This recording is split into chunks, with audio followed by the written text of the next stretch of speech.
존경하는 국민 여러분, 문희상 국회의장을 비롯한 선배 동료 의원 여러분, 이낙연 국무총리를 비롯한 국무위원 여러분, 인천 남동을 출신 더불어민주당 윤관석 의원입니다. 본 의원은 요즘 국민은 민생의 고단함에 힘겨워할 때 국회는 과연 무엇을 하고 있나 하는 자괴감과 검찰개혁을 책임진 역할을 맡은 이유로 조국 장관과 그 가족까지 혐의만으로 과잉수사, 피의사실 유포 등 인권이 침해를 당하고 시대적 과제인 검찰개혁은 멀어져가는 상황, 그리고 이 모든 것을 뒤로 한 채 당리당략에 몰두하여 장애투쟁과 삭발투쟁으로 올인하는 자유한국당의 행태에 대한 실망으로 가슴이 먹먹하기까지 합니다. 그럼에도 우리 국회와 검찰이 각각의 자리에서 제 역할을 충실히 하여 민생을 살피고 촛불민심, 국민의 명령인 검찰개혁을 시급히 이루어 국민에게 아픔이 아닌 희망을 줘야 한다는 생각으로 이 자리에 섰습니다. 국무총리님, 앞으로 나와 주십시오.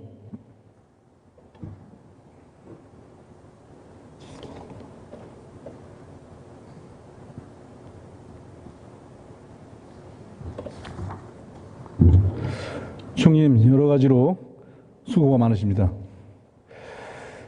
먼저 지난 토요일 서초동을 가득 메운 검찰개혁을 바라는 국민의 맺힘을 보셨습니까? 지금 PPT 화면에 떠 있습니다. 네, 보도를 통해서 봤습니다. 본 의원은 검찰개혁의 열망이 또 다른 촛불혁명으로 타오르고 있다, 이렇게 느꼈습니다. 총리님 생각은 어떠십니까? 네, 검찰이 개혁돼야 한다는 국민의 요구가 뜨겁다고 느꼈습니다. 총리께서는 지난 5일 예결위 전체 회의에서 검찰 수사에 대해서 자기들이 정치를 하겠다고 덤비는 것은 검찰의 영역을 넘어선 것이다 라고 말씀하셨습니다. 어떤 뜻입니까? 네, 검찰이 본연의 영역에 충실했으면 하는 저의 바람을 그렇게 표현했습니다. 제가 조국 장관이 후보자로 추천되고 청문회 과정과 또 임명과 현재까지의 검찰의 활동 행태를 정리 한번 해봤습니다. 지금 화면에 올라와 있습니다. 검찰이 압수수색과 관련자 소환, 피의사실 유포 등을 통해서 기가 막히게 조국 장관이 후보자부터 장관 임명 이후까지 이를 방해하고 수사가 아닌 수사 정치를 하고 있다. 저는 이렇게 판단을 했습니다. PPT를 보시면 윤석열 검찰의 수사 정치의 일지가 그대로 나와 있습니다. 어떻게 이렇게 절묘하게 본인들은 타이밍 정치라고, 타이밍 수사라고 얘기하더군요. 저는 타이밍 수사가 아니라 수사 정치다, 이렇게 규정하고 싶은데 이 표를 보시고 어떤 생각이 드셨습니까? 네, 공교롭게도 국회 또는 정부가 중요한 검증과 인사 과정에서의 중요한 일을 할 때마다 요란스러운 일이 벌어졌다고 느끼고 있습니다. 검찰이 수사로 정치에 개입하는 행태는 대통령의 임명권을 침해하고 국회의 권한을 무시하며 또한 검찰 스스로가 정치적 중립성을 부정한 것으로 비판받아 마땅하다, 이렇게 생각합니다. 같은 생각이시죠? 네, 원칙적으로 동의합니다. 지난 27일 문재인 대통령은 엄정하면서도 인권을 존중하는 절제된 검찰권을 행사하는 것이 무엇보다 중요하다, 이렇게 말씀하셨습니다. 하지만 총리님, 지금 상황이 어떻습니까? 거의 50일간 가까이 과잉수사, 인권침해 수사, 마구잡이로 진행되고 있다고 국민들은 느끼고 있습니다. 심지어는 장관이 저렇게까지 당하는데 일반 개인은 어떻겠냐, 국민이 이제 공포감마저 느끼고 있다고 합니다. 표를 보십시오. 언론에 따르면 국정농단 수사보다 더 많은 수사 인력이 투입되었다고 하고, 또한 유례 없이 지난 50일 동안 70여 건을 압수수색했고 지금도 압수수색은 계속되고 있습니다. 참고로 국정농단 시절에 70일간 46건의 압수수색이 있었습니다.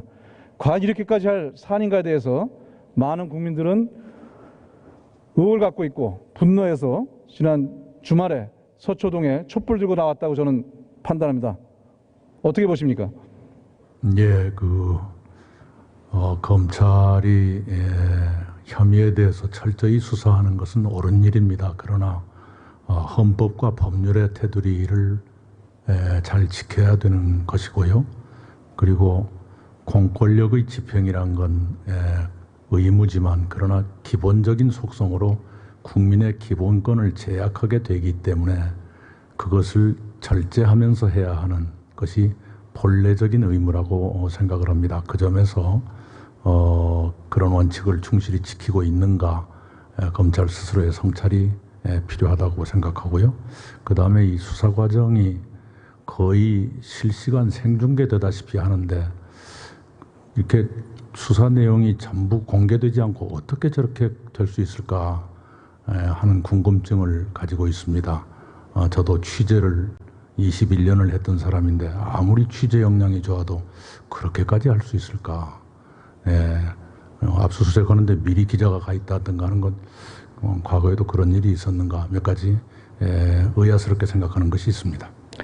예, 특히 11시간 동안의 조국 장관 자택 압수수색에 대해서는 많은 국민들이 놀라고 분노했을 거라고 생각합니다. 명백한 반인륜적 강압적 수사였습니다.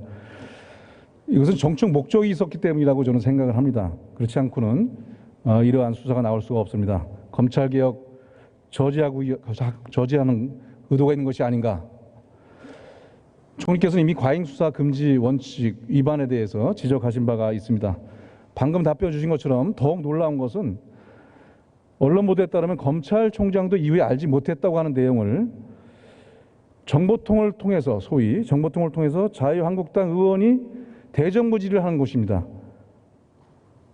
이러한 정황은 여러 차례 나왔습니다. 청문회 과정에서 장관 부인이 기소된다고 확정적으로 야당 의원들이 질의한다든지 그 이후에 청문회를 불과 1시간 앞두고 장관 부인이 전격적으로 기소가 됐었습니다. 저는 이렇다면은 검찰 내부에 뭐 다 그런 건 아닙니다. 일부 정치검찰과 자유한국당 간의 수사 기밀의 내통을 넘어 부당 거래를 하고 있다 이렇게 보여집니다. 어떻게 보셨습니까?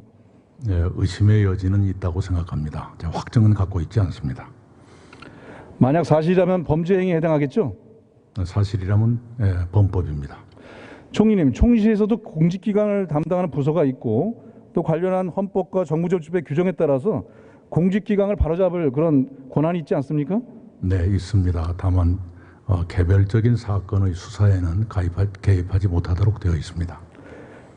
개별적인 수사 사항이 아닌 부분에 대해서도 공직기강에 해이가 있다면 검찰이 하더라도 총리실에서 갖고 있는 법적 근거에 따른 권한을 행사해 주실 것을 부탁드립니다. 네, 오늘 오전에 대통령께서 법무장관으로부터 보고를 받으시고 이러한 지시를 했습니다. 검찰 개혁 방안을 준비는 하되 장관 관련 수사가 종료된 이후에 그것이 확정되고 이행되도록 했으면 좋겠다. 그 수사 과정에서 나오면 혹시 오해할 수가 있기 때문에 수사를 위축시킨다거나 하는 오해가 생길 수 있기 때문에 미리 준비는 해두되 수사가 종료되는 시점에서 검찰 개혁 방안이 확정되고 시행되도록 하라 이렇게 지시를 했고요. 검찰총장에 대해서도 바로 그런 국민의 뜻을 받아들여서 내실 있는 검찰 개혁 방안을 마련해 주기 바란다 하는 지시가 있었습니다. 예, 대통령의 말씀대로 철저히 준비해 주시기 바라겠습니다.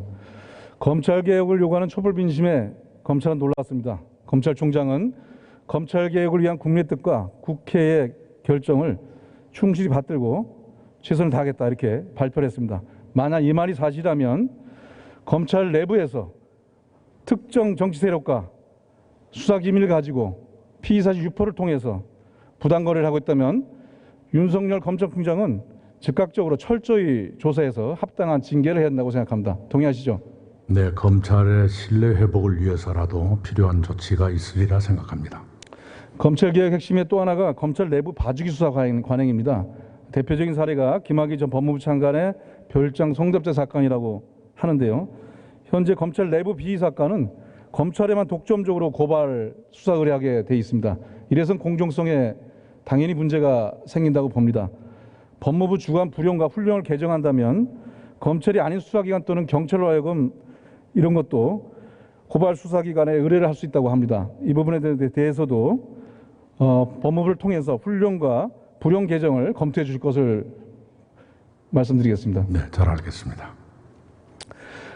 오늘 문재인 대통령은 법무부 업무보고에서 법무부의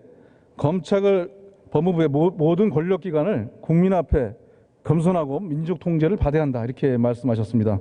또한 검찰총장에게도 검찰개혁을 요구하는 국민들의 목소리에 귀를 기울이고 의견 수렴을 해서 국민의 신뢰받는 권력기관이 될 수 있는 방안을 조속히 마련하라고 제시했었습니다. 이러한 대통령의 법무부 검찰에 대한 지시에 대해서 신속하게 국민 신뢰 회복 차원에서 진행될 수 있도록 총리께서도 각별히 추진해 주시기 바랍니다. 네, 저도 챙기겠습니다. 저희 당에서도 검찰개혁 특별회를 오늘 구성해서 활동을 시작했습니다. 앞으로도 정부 차원의 기구나 여러 가지 내용에 대해서 당정협의를 통해서 신속한 방안을 만들어 가겠습니다. 함께 힘써 주실 것을 당부드립니다. 네, 예, 총리님 들어가셔도 되겠습니다. 감사합니다. 예, 홍남기 부총님 앞으로 나와 주십시오.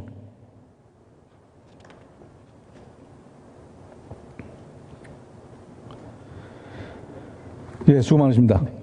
일부에서 현 경제 상황을 위기라고 자꾸 말씀하시는데 동의하십니까? 예, 의원님, 저는 경제 위기라는 용어에는 동의하지 않습니다. 다만 경제적으로 좀 글로벌 경제가 어렵고 그런 하방 리스크가 커지고 있는 것에 대해서는 엄중하게 생각을 하고 있지만 경제 위기라는 표현은 적절하지가 않은 것 같습니다. 불확실성이 좀 높아지고 있다 이렇게 보는 게 더 정확하지 않겠습니까? 예, 그렇습니다. 예, 저는 무분별한 위기론의 확산은 정당이 정치적 목적을 갖고 할 수 있을지 모르지만 국민과 경제 모두에게 좋지 않다 이렇게 봅니다. 그렇지 않겠습니까? 예, 그렇습니다. 동의합니다. 그렇다면 이러한 불확실성에 대해서 경제 하방 리스크에 대해서 정부는 어떤 구체적 대응을 추진하고 있습니까? 예, 크게 두 가지 갈래로 대응을 하고 있습니다. 하나는 지금 글로벌 경제 불확실성에 대비해서 리스크 관리가 굉장히 중요합니다. 전체적으로 24시간 모니터링하고 있고요. 여기에 대해서는 비상 컨티전시 플랜을 준비해 놓고 있습니다. 두 번째는 경제 활력을 되찾기 위한 정책 수단을 총동 활력 되찾는 작업에 최선을 다하고 있습니다. 예, 경기가 불확실할 때 재정의 적극적인 역할이 필요하다고 생각을 합니다. 확장적 재정 추진 양상을 선진국가라든지 국제기구에서도 권고하고 있습니다. 이런 경제 불확실성에 대응하기 위한 정부의 노력을 자유한국당은 민부론을 내세우면서 포퓰리즘 정책, 정부 만능주의다 이렇게 비판하는데 그게 근거가 있습니까? 의원님, 지금 여러 가지 경제 어려움에 대응하기 위해서 국제적으로 선진국들 그리고 국제기구들이 확장적인 재정 정책을 적극적으로 권유하고 있고요.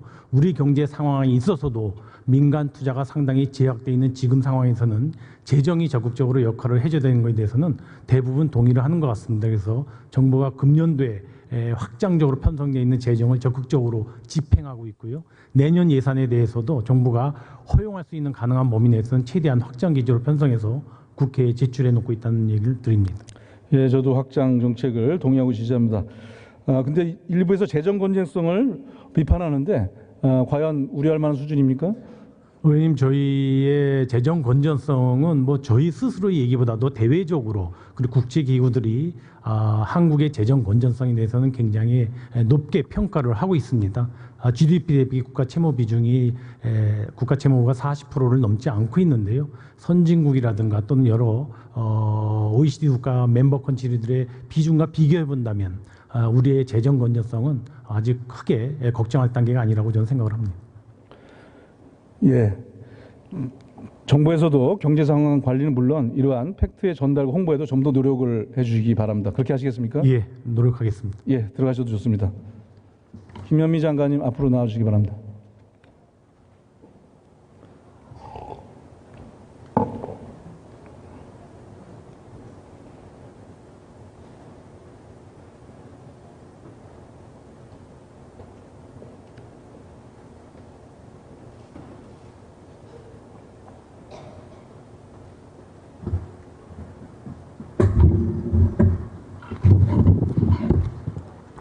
예, 연일 수고 많으십니다.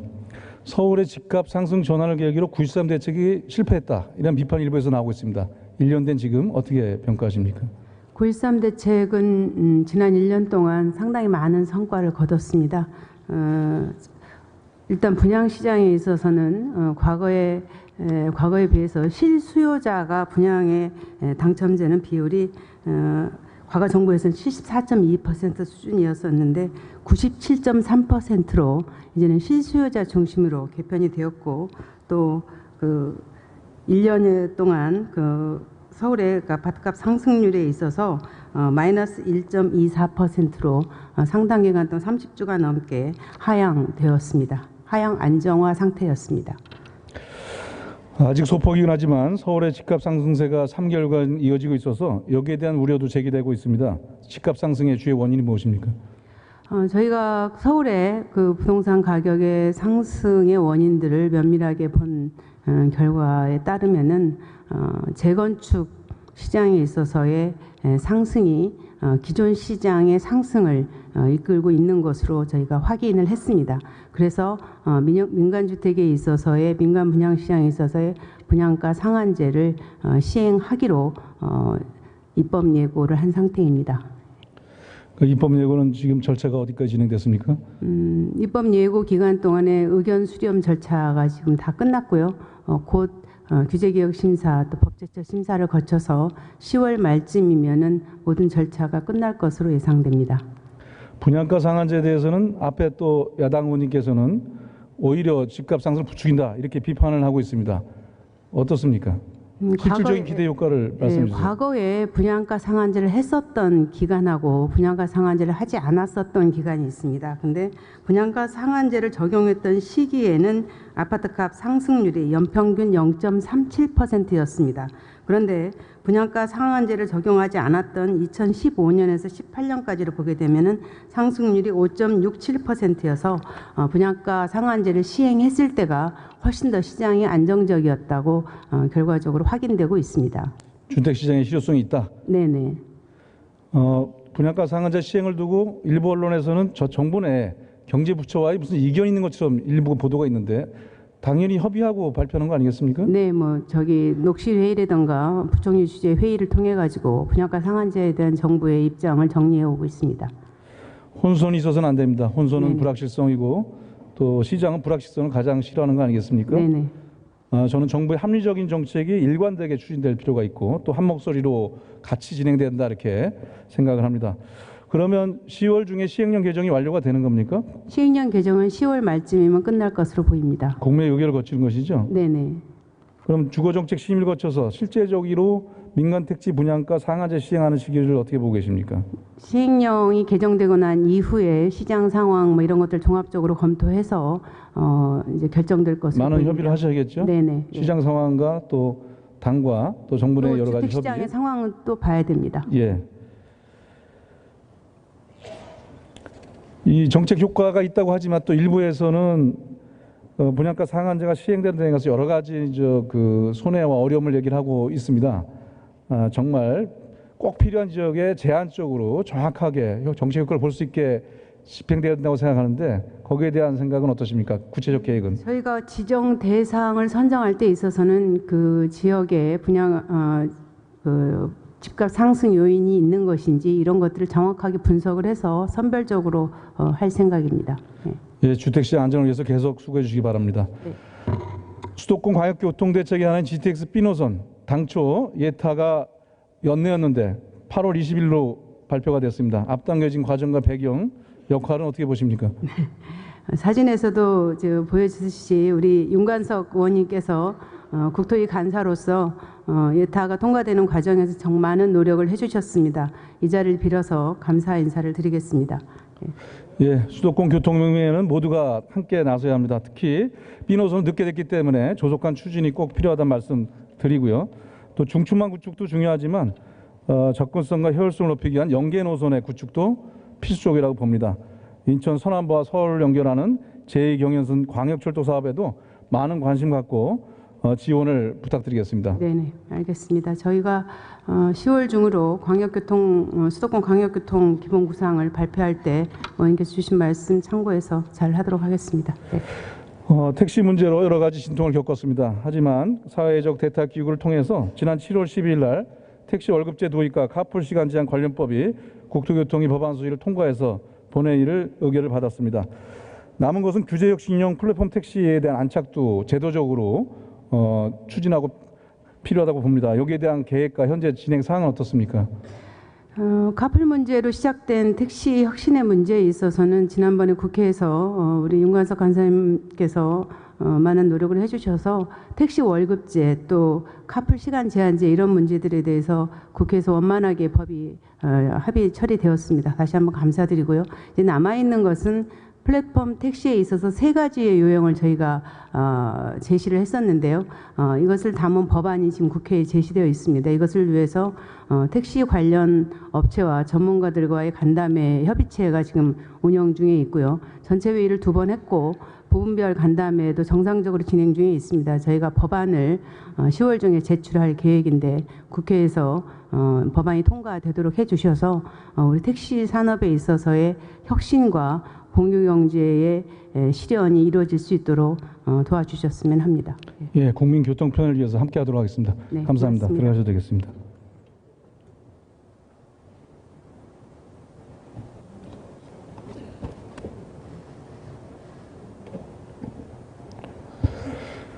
존경하는 국민 여러분, 선배 동료원 여러분, 본의원은 가장 어리석은 행동을 정치에서 반대를 위한 반대라고 생각합니다. 이미 세계적으로 지지받고 우리 경제의 불확실성을 완화시키는 문재인 정부의 확장적 재정 정책을 무조건 반대하기 위한 자유한국당의 민부로는 어리석은 당리당략적 정책이라고 생각합니다. 지금이라도 적극적인 협력으로 국민의 삶을 위해서 함께할 것을 촉구합니다. 또한 검찰은 정치적 중립성을 훼손하는 수사정치와 부당거래, 제 식구 감싸기, 피의사실 무분별한 유포를 중단하고 진정한 검찰개혁에 적극 나설 것을 강력히 촉구합니다. 그렇지 않으면 지난 토요일 서초동을 가득 메운 촛불의 민심에 심판받을 것입니다. 개혁의 주체로 나서 주십시오. 촉구합니다. 이상으로